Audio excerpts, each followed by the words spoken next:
Hey everyone, today I'm going to show you how to set a default signature in Outlook. Without any further ado, let's get started. First, open your Microsoft Outlook app and log into your account. Once your emails have loaded and you can see your inbox, you're ready to begin configuring your signature settings. Now, direct your attention to the top part of your screen where all your tools and menus are located. Look for the File tab and click on it. This will open a menu that gives you access to various account and application settings within Outlook. After the File menu opens, scroll down to the bottom section of this menu. Here, you'll see an option called Outlook Options. Go ahead and click on it. This action will open a new window containing various configuration settings for your Outlook application. Once the Outlook Options window appears, you'll notice several tabs listed on the left side.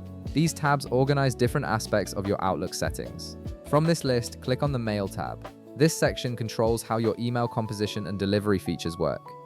Within the Mail settings, look for a button labeled Signatures and click on it. This will open the Signatures and Stationery window, which is where you'll manage all your email signatures and set which ones appear automatically. Now here's where you actually configure your default signatures. On the right side of the Signatures window, you'll see two important drop-down menus. The first one is for new emails, and the second one is for replies and forwards. These settings determine which signature gets automatically added depending on whether you're starting a fresh email or responding to an existing one. Click on the first drop-down menu under Choose Default Signature for new messages. A list of your saved signatures will appear.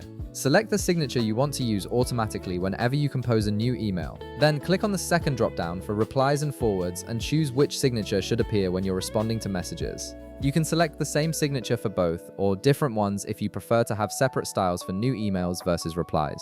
Once you've selected your preferred default signatures from both drop-downs, click OK at the bottom of the window to save your changes. Your settings will now be applied, and Outlook will automatically insert your chosen signature whenever you create new emails or reply to messages. And that's it.